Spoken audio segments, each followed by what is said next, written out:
Hey there, writer rebels. Have you ever wanted to increase your word output and get rid of that pesky internal editor? Well, dictation might just be your secret weapon. So sit back and here are my tips for getting started with dictation.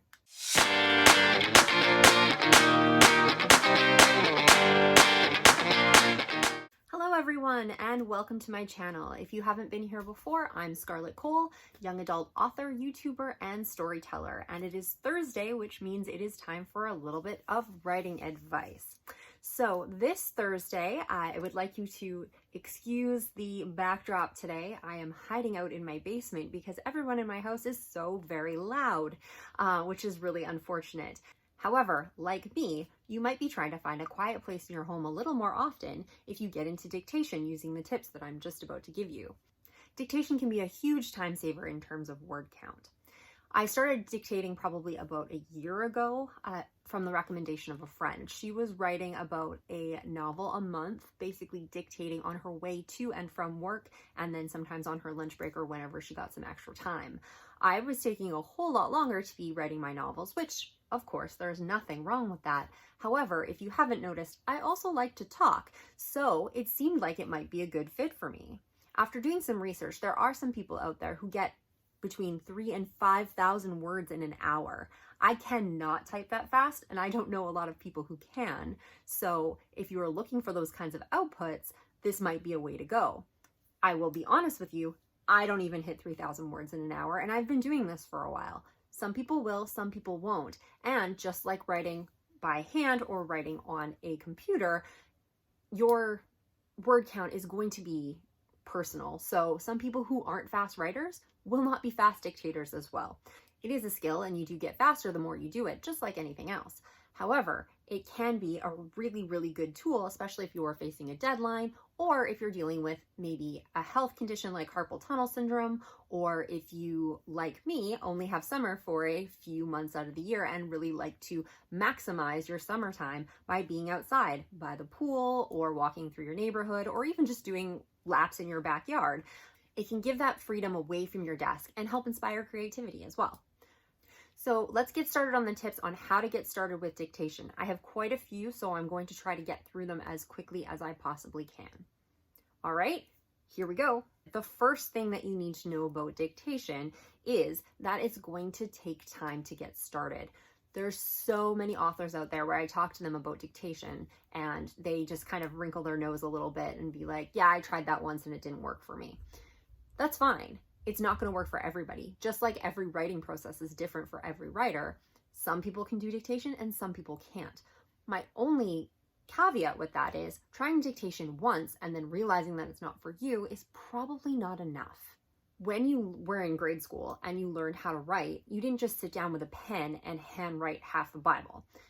Also, when you were given your first computer, you didn't just sit there and typewrite a letter out to your friend. It took time. You needed to figure that stuff out. You probably hunted and pecked on your keyboard for a while until you got into touch typing. Those things took time and skill. Now, for most people, it's probably like breathing and you don't even think about it anymore. But you have to remember back to the fact that it took time. It was a new skill and it took you time to learn it.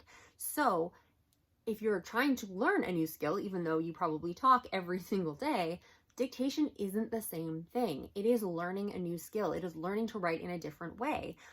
Most authors will dictate their punctuation, which is very different for most people, that you actually have to think that through instead of just automatically typing it into your computer. These are different skills that you need to learn and that you need to practice and spend time with. Assuming that you're going to sit down and it's automatically just going to be super fast and super easy and super comfortable is not going to happen. Eventually, you may try this a few times and find out that it still isn't for you, and that's completely valid. But my one suggestion is don't try it once, don't try it twice. If you are really interested in doing this, try to make sure that you are giving yourself ample time to learn that skill, or at least get a good taste of it before you make any sort of decisions. If you are interested on getting practice with dictating, a lot of people can now dictate on their phones in their car because you need to use the hands-free. So these are great places that you can practice and learn that skill. You could also dictate other things, dictate emails to friends, dictate your shopping list, talk to your Alexa or your Google Home if you have one of those in your house. Just get used to saying those things out loud, and it's going to get a little bit better. But don't expect to be an expert coming right out of the gate. It's not going to happen, and expecting that, you're just going to disappoint yourself. Which comes into my second thing about dictation, is that it's going to take time to see results. Not only does it take practice to get comfortable with what you're doing, don't expect that you're going to get 3,000 to 5,000 words in an hour. Like I said, I don't even get that, and I've been doing it for over a year. Going back to my original point, dictation speed is the same as typing speed, is the same as handwriting speed. They are all going to be different based on the individual. So if you go in expecting to be 3,000 words in your first hour, you are going to be sadly disappointed because it's probably not going to happen. You need to build up those skills over time, and you need to practice it over time before you can start doing that. When I first started dictating, I was maybe getting around the same amount of words that I would normally get in a regular typewriting sprint. In some cases, I was getting even less because using this different process, I was stalling or freezing because I knew I couldn't go back and edit as easily as I could on a computer. So for me, I was actually slower writing with dictation when I first started. However, now my dictation speed is almost double that of my word sprinting speed in the same amount of time. If I'm really on a roll, I can do even better than that, but that only happens very infrequently. Plus, if you were already a very fast typer, you may not see your speed increasing that much. You might find that you're only getting maybe a couple hundred words extra than what you could have typed out. Maybe at that point, it's not something that's going to be worthwhile for you if you're a very fast typer, or maybe after some practice, you'll be even able to increase on those word counts. But one thing that I can guarantee is if you keep practicing it, you will get faster. Eventually, you're going to hit a plateau as fast as you can possibly go. But most people can talk a lot faster than they can type, even if they are very experienced typists. So if you are already a really fast typist, you may not see results, and it may take longer for you to be able to see them in terms of word count. However, there are other benefits, like I mentioned up front, about having the freedom to be away from your computer, being able to do it like driving or something like that, where you can't actually be typing, or the other health benefits that might be more worthwhile than actually putting out the additional words if you're keeping around the same. So those are some things to definitely consider, but do not go into this expecting to put out 3,000 to 5,000 words in your first month of doing this, because it's going to take time to build that skill up. My third thing about getting started with dictation is the fact that your mileage is going to vary depending on the technology that you're using. Obviously, the more money that you invest into dictation with the programs or microphones or recorders or however you want to do that, you're probably going to do a little bit better. You're going to have less of an error rate than if you were using all free devices in a noisy room and you don't really know properly how to use them. Most people who dictate kind of have their own method. Some people dictate right at their computer and they sit at their desk. Some people, like me, like to be a little bit more free to be able to wander around their neighborhood. And some people like to switch in between, where they'll work at their computer or they will use a hand recorder and then put it through their computer and have that all translated into files. I'm not going to get too much into the equipment that you can get, because I think for beginners that you really shouldn't invest too much money unless you know you're committing into this yet. You can spend a lot of money on a microphone. You can spend a lot of money on some of the various programs out there. However, if this is not something that you really want to stick with, or if you only want to use it periodically, there are cheaper options out there or other ways to use dictation without getting the top of the line equipment right off the bat. However, that said, if you do want to improve the error rate on your dictation, that is one of the easiest ways to do that, is getting better technology for you to be able to use. However, like I said, because you need to practice and because you need to try this out for a little while before you even know if you like dictation, let alone if you're getting the results that you want, I would suggest trying to find cheaper options. Some of the apps out there that people use, I know is Otter seems to be very popular, and that is a free app that you can use. The one that I personally use is Dragon Anywhere. Dragon Anywhere does have a monthly subscription fee on it. I am not associated with Dragon in any sort of way, but this was the one I basically first started with. They do have, it's a 7 or 14 day free trial, so you could check that out. And the nice thing about that is that it works on your phone, so I can use it on my phone, so I can go for a walk around the neighborhood, and then I can easily flip things into Google Docs. Plus, you can actually edit, there is a keyboard right on the app itself. So if I have to go to a hockey game and I've been dictating and I want to continue on the story, I can actually type on my phone and continue that story or edit what I've dictated earlier that day or whatever I want to do. I find it very easy to use, and it was one of the first ones that I got into. And when you find something that works, sometimes you do stick with it.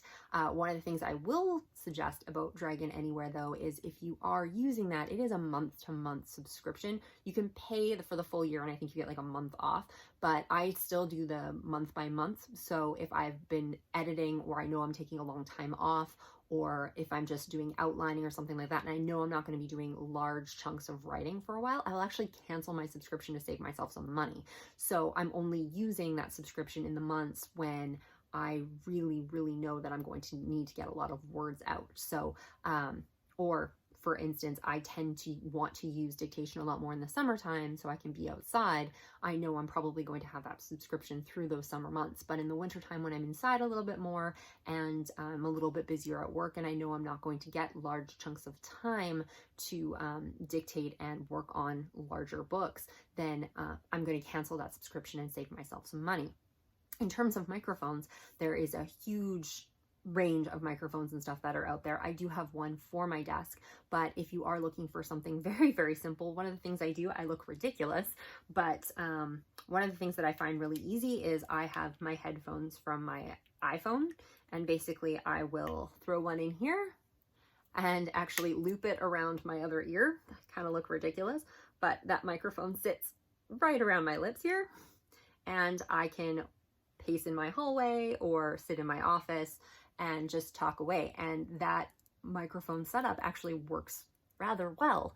I have a really decent error rate if I'm in a relatively quiet space and if I speak loudly, like not shouting loudly, but loud and clear, it will work quite well. So that is, most people have a set of headphones with a microphone, or you can buy them relatively cheaply.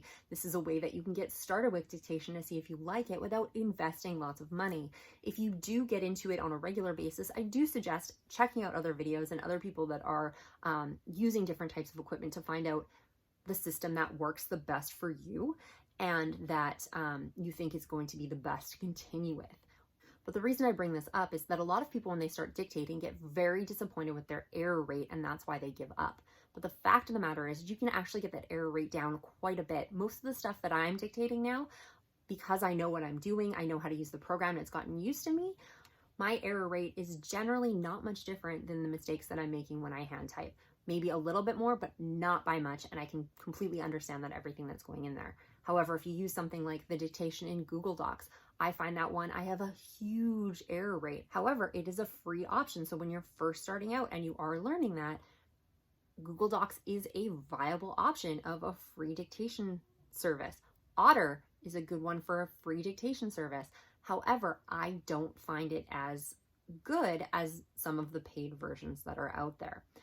One of the things I will suggest is before you completely give up on it, if you are really, really worried about your error rate, maybe do a free trial with something like Dragon Anywhere. Just make sure you cancel before you get charged and see what the difference is. If you find that it's your error rate that's irritating you, but everything else about dictation sounds wonderful and has been really, really great, then maybe try some of the better software or borrow somebody's equipment. That way you can see what it's like to have that better error rate, and maybe that might convince you to keep going and investing that money. But don't invest anything too much up front, and know that by not investing too much up front, that you are going to have more errors, and that's going to be okay, but that is not the typical for dictation if it's something you want to do long term. The fourth thing you should probably know about starting with dictation is that your voice may change. I don't know if anybody else notices this, but I also really like to handwrite. When I get writer's block, I like to go back to notebooks and actually physically write my scenes until I get unblocked, and then I'll go back to the computer. My first book, Wicked Descent, is actually completely handwritten because there was some weird connection between my brain and my fingers that worked better with a pen than it did typewriting. I have gotten better at using my computer because I know it is significantly faster for me to be able to put out books than handwriting all of them and then having to type them into the computer. But I did notice when I am writing things on a piece of paper versus typing them on my computer, my voice is slightly different. It's still relatively the same because it's the same person writing them, but it comes out in a slightly different way. When you are dictating, there is a chance, and in a lot of cases, that your voice will change slightly. It's something that you need to be aware of. In some cases, I really like it. A lot of things, I find that my dialogue is a lot more realistic than it would be when I'm typewriting it, probably because I'm saying it out loud. So I'm getting those inflections and how I would say something out loud, as opposed to trying to imagine how that would sound out loud and typing it into my computer. Some people will find this irritating and will turn them off dictation, which is possible as well. However, one of the things that you can also do is you can manage that a little bit. If I know I'm doing specific scenes that don't tend to fit that voice as well, then I'll probably work more on my computer with that, or I'll kind of glaze over them a little bit when I'm doing my dictation, knowing that in edits I'm going to beef that up. So know that this is a reality, that your voice could and is very likely going to be slightly different or vastly different from your regular computer voice. But it isn't necessarily a bad thing. It's just something that you need to be aware of and be able to manage before going into this process. Because if you find it as a surprise, it might actually be very disappointing for you. And as I was talking about the tip about your voice possibly changing, one of the things that you need to know about dictation is that you don't need to stick with it. And I'm not talking long term, I'm talking within a project. Sometimes I like to write on my computer sometimes it's more convenient. Let's say I'm at my office for work and at lunchtime I'm going to switch and get some writing done. It's easier for me to just jump on a computer than it is to be doing dictation, whereas I might have done dictation first thing in the morning on my drive into work. And you can flip back and forth relatively easily. I do that quite often, where I will dictate on the way to work, flip it into Google Docs, and then on my lunch break I will go in and keep typing on that document, find out where I was, and then on my drive home keep dictating in that area and then add it to the document. So you can definitely flip back and forth. It's very, very easy to do. And like I said with the voice, if you think particular scenes are better typewritten than they are spoken, then that might be something that you want to do.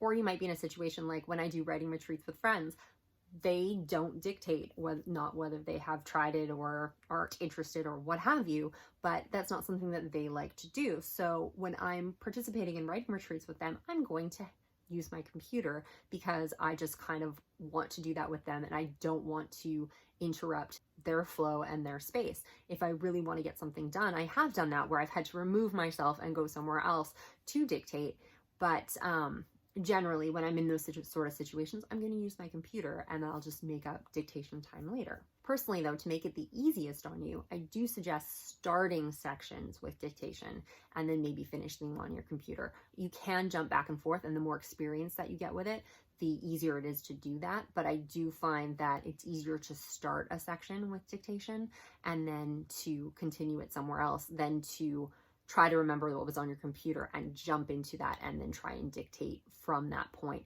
I have a lot of times when I do that, things don't quite match up, and then I'm going to have to really edit them and massage that to make those things work together, which isn't a bad thing anyway. But if you do have the choice and you are planning yourself out to dictate, then it might be easier, especially when you're first starting out, to start at scene breaks or at the beginning of a chapter or the beginning of a series of dialogue that you're going to be using later, and then working around that from your computer. One of the other things I'm going to suggest to you about learning to dictate is to try not to edit as you go.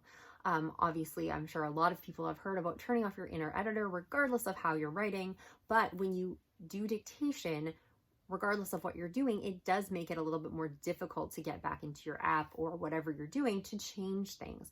So you are actually like wasting a lot of time to go back and edit.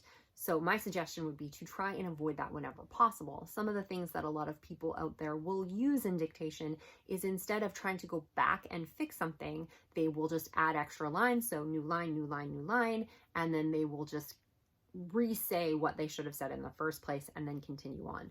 This is one of the easiest ways to do that. And then when you go to edit, it's very simple to just, you're going to see the repetitiveness and then can just cut that out and put your scene back together.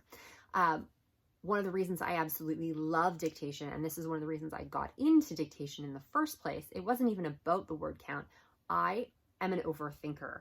I have a problem of staring at a blank screen when I come to a word that I'm not sure if that's what I want to use. I will go off on a tangent to try and find synonyms or something like that. I am awful for that. And I'm really awful at second guessing my work as I'm doing it. I know there's a lot of people out there that are like that, and it does hinder my word count. And some of them actually kind of work part and parcel. One of the reasons I'm probably a slow writer is because I have this inner editor problem.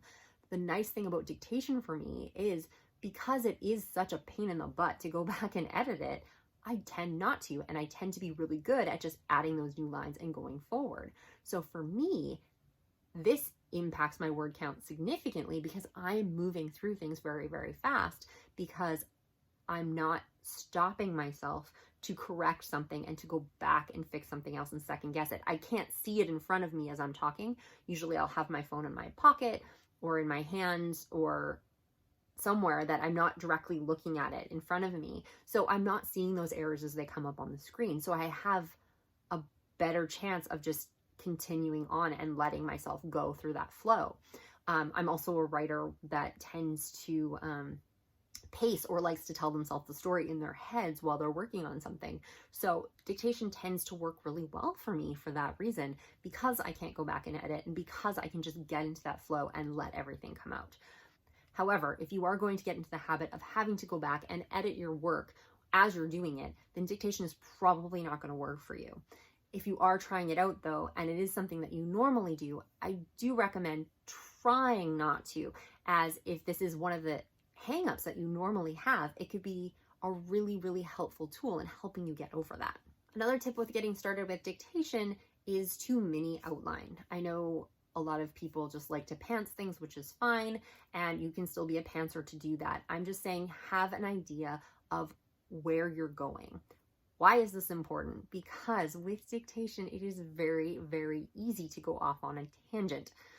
I have easily done that in books before, where I have been typing along and something ends up going in a completely different direction.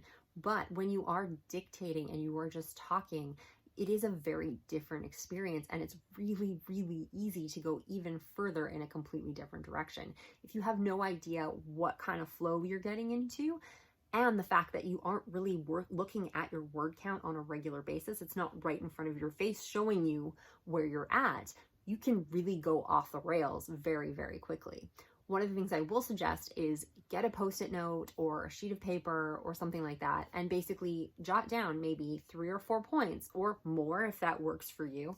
But at a minimum, 3 or 4 points of, this is where I'm starting, I need to hit this, and this is kind of where I want to end. So that way, if you keep that sticky note in your hand or on your dashboard or whatever you need to do, and you're going through those things, you kind of know what direction you're going into instead of just completely going off and talking for an hour and having this great conversation that isn't leading anywhere and is going to have to be completely cut afterwards. And finally, the last thing you should know if you are going to start dictation is that it's not going to be perfect, but no draft ever is. You may have a slightly higher error rate, like I said. However, there are ways to fix that. As you get better at dictation, you will get better at pronouncing things and working with the technology that you have. If you are doing this long term and you invest in a better microphone, your error rate is going to decrease. If you invest in better technology, your error rate is going to decrease. If you learn how to talk slower, louder, whatever you need to do to make that dictation flow a little bit better, your error rate is going to decrease.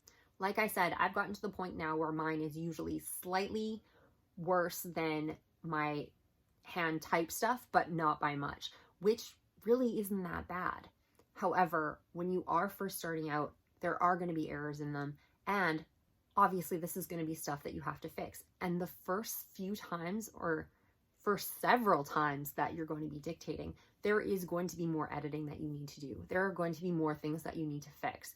However, hopefully the benefits of dictation, like I said earlier, are going to outweigh the little bit of extra editing that you're going to have to do. If you are finding that your editing is getting a little bit too much and you aren't seeing as much of the benefit from the dictation, then maybe this isn't something for you. But for me, doubling my word count and giving me that freedom is worth spending a little extra time having to do some spell check and maybe questioning some of the things that I'd written. So there are my tips on how to get started with dictation. There are a lot of great dictation videos out there where people can talk about their process and their technology. If that's something that you're interested in, definitely check those out.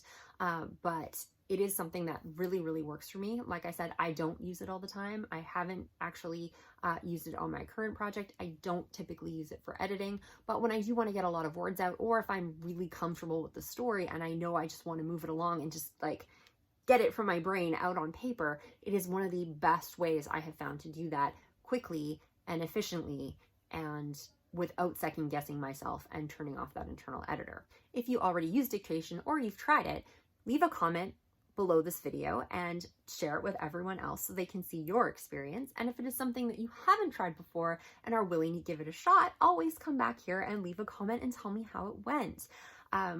Like I said, this is a tool that I really, really like to use, and I have been getting better at it slowly as I keep writing books and keep getting better at developing my dictation process. So that's all I have for today. If you really enjoyed this video and would like to hear more from me, you're going to need to hit that subscription bar and the notification bell to get an email when my videos are coming out on Thursdays.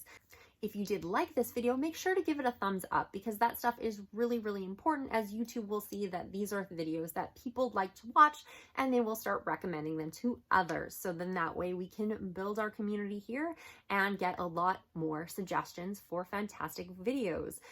If you ever do have a suggestion for a video or would like me to talk more about something, then obviously leave that as a comment below, or you can drop me an email through my website, which is scarlettkol.com, and I would love to address those issues for you.